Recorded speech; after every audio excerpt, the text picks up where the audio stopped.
Good morning, everyone. Hoping you guys are having a really good day. You know what? I believe Deontay Wilder's wild, crazy excuses better than I believe Tank Davis's excuse. But let's get into this whole what's next for Tank Davis, shall we? Going up to 140...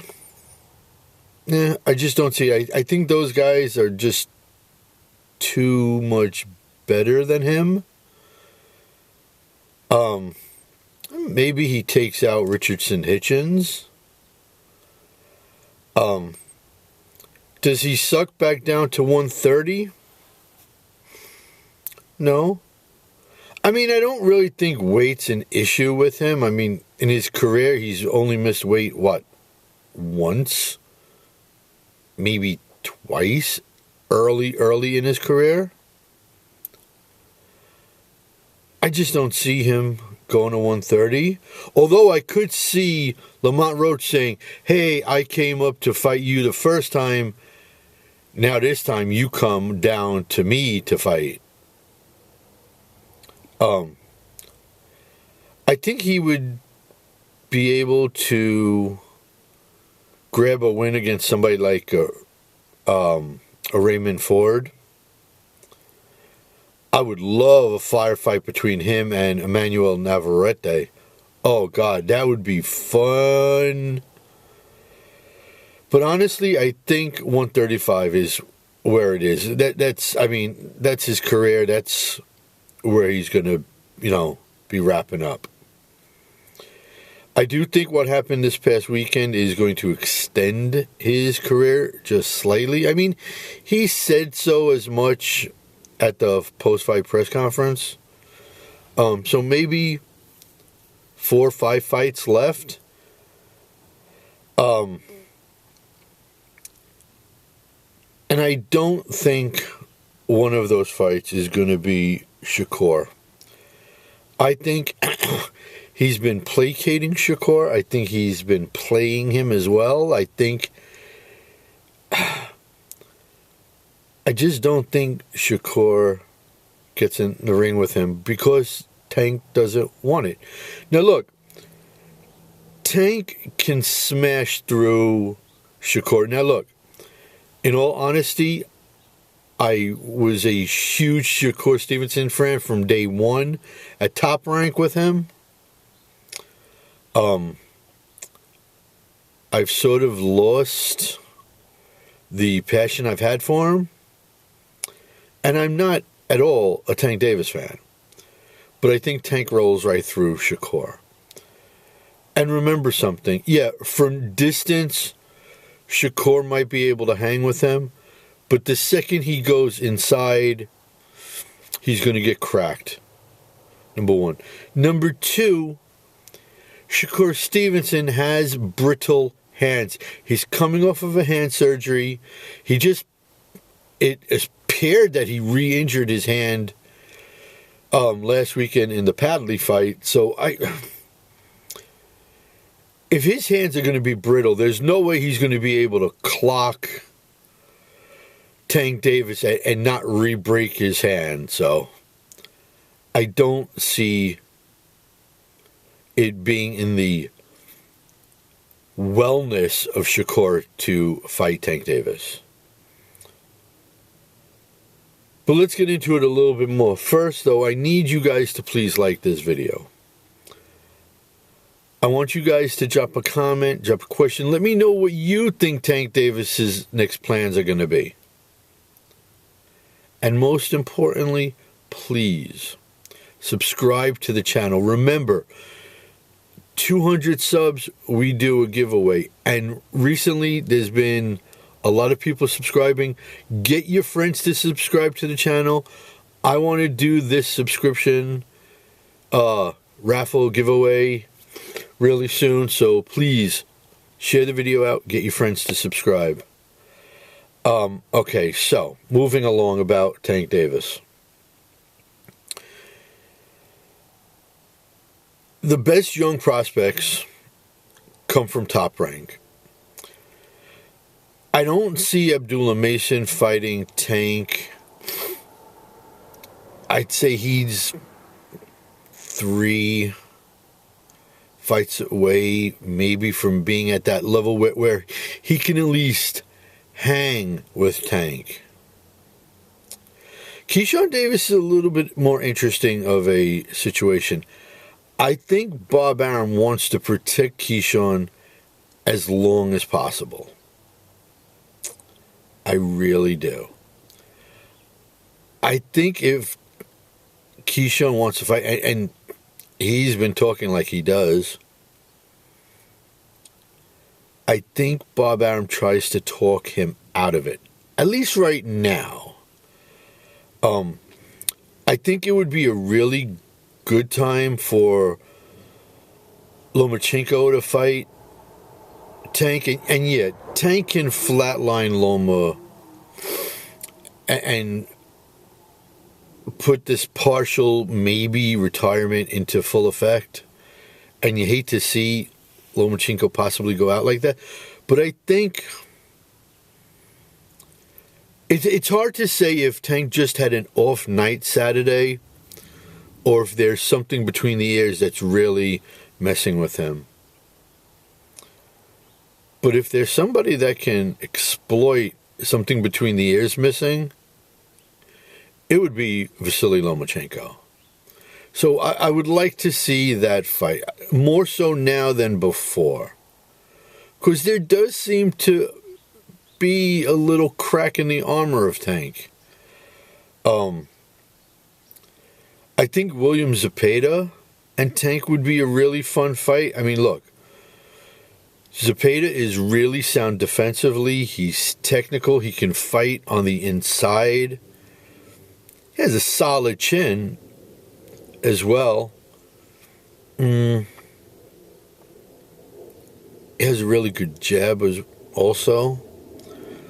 I think that would be a firecracker of a fight. I really do.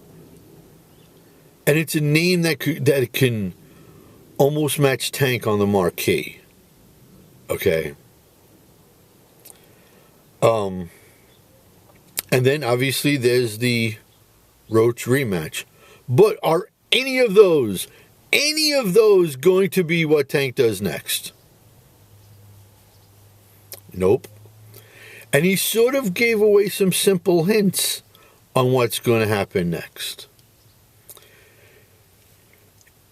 He said that he does want the Roach rematch, but it's probably not going to be next because he was supposed to do this big call out after a W, which never came really.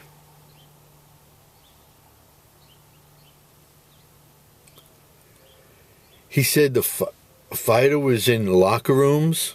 Well, Shakur was at the card on Saturday, but remember, Shakur is local. Shakur is only coming from New Jersey to Brooklyn. Who else in that weight class was there sitting ringside? Pitbull. Isaac Cruz. Why would they fly Isaac Cruz, somebody who doesn't speak English, and if they did a face-off after, let's say he beats Lamont Roach, and they bring him into the ring, and they do a face-off. Pitbull doesn't speak any English, so it's not like you're going to get some big, trash-talking face-off. Why would they fly him in? Why would they have him in if he wasn't going to be the call-out? As well, he was going into locker rooms wishing guys good luck. He did it with Rayo, and he did it with Gary Antoine Russell. Now, I don't know if he actually got into Tank's locker room. That they never showed on camera. But again, why would they fly him in? And remember, the first fight with Pitbull, okay, Pitbull stood toe-to-toe with Tank. He made it a close fight. Yeah, he lost by unanimous decision. But he stood right in there with him. Took everything, he took everything Tank had, and he took the fight on 2 weeks' notice. No training camp. I think they were doing a favor for Pitbull, giving him another shot. And I think Tank wants to not take a unanimous decision win from Pitbull. I think he says, I should have knocked this guy out. I should have flatlined him. I want another shot at him. I mean, it makes sense. Now, look. Pitbull does have his flaws. I mean, he's a solid fighter. He arguably first ballot Hall of Famer one day. But he fights too square up, which, I mean, Tank kind of fights square up too, but you don't want to fight square up with somebody like Tank. He has that really nasty left hook that he throws, which is good. His lateral movement is really, really good. But he doesn't throw the volume necessary to get Tank out of there. And that's what you need. You need really 3 things to beat Tank Davis.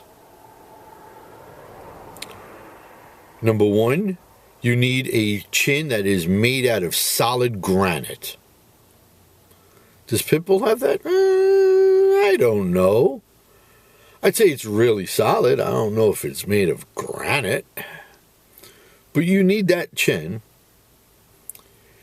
Number 1. Number 2, you need to be able to throw volume, because you're going to get volume coming back at you. And most importantly, if you're going to fight Tank Davis and you want to get a win against Tank Davis, you need to counter. Now look, Tank might be really busy coming up soon, because there's a possibility he could be looking at another lawsuit. Remember, this excuse that he used, he got grease in his eyes. Well, the hairdresser has now come out and said she does not use grease in her business. Can she sue for defamation? Loss of work? It's possible. And it's not like, Tank can claim, oh, I didn't mean what I said. He looked at the camera in the ring with Brian Campbell and said there was grease in his eyes. In a post-fight press conference, he looked in the cameras, said there was grease in his eyes. He has said that wholeheartedly, 100%. There's a possibility he gets sued for it. I'm not saying he wins or loses a lawsuit. I'm just saying it's a possibility he's going to get sued for that. Number 2, he told Frank Roach in the middle rounds that he's never going to win a decision, that they will never give it to him. Does that mean that he knows that the fight was fixed? It's a possibility. And as far as Calvin Ford is concerned, let's say Tank doesn't know the rules that he's not supposed to go down on a knee, right? Let's just say, okay, he had grease in his eyes and he went down to a knee, right? Let's give Tank the benefit of the doubt for a second. What Calvin Ford did, Calvin Ford knows the rules. You can't work on your fighter unless the referee calls timeout and brings the fighter to the corner and does, like a mouthpiece falling out and you got to water it, tape coming off the glove, whatever the case might be. Ref has to call time. Ref has to bring you to the corner. That did not happen. Calvin Ford wiping down Tank Davis, he knew he was breaking a rule in the sport. Calvin Ford's license needs to be either revoked permanently or like a 6-month to 1-year suspension. And if the New York State Athletic Commission does that, all the other commissions, that's Vegas, Texas, they will all stand by the New York State Athletic Commission. But it has to happen. Calvin Ford knew what rule he was breaking. Can Roach, in a second fight another A game? Maybe. But at the same time he's fighting an A game, does Tank fight another C game? That I don't know. But we shall see what we shall see. That's what I think is up next for Team Tank. I have a video coming out tomorrow morning-ish. My UFC 313 lock of the week. So until that video pops, Cyclone saying, remember, please like the video, subscribe to the channel, get your friends to subscribe to the channel. 200 subs, another free subscription giveaway raffle. And until that next video, Cyclone saying, drop a comment, drop a question, and until tomorrow's video, peace out, home skis.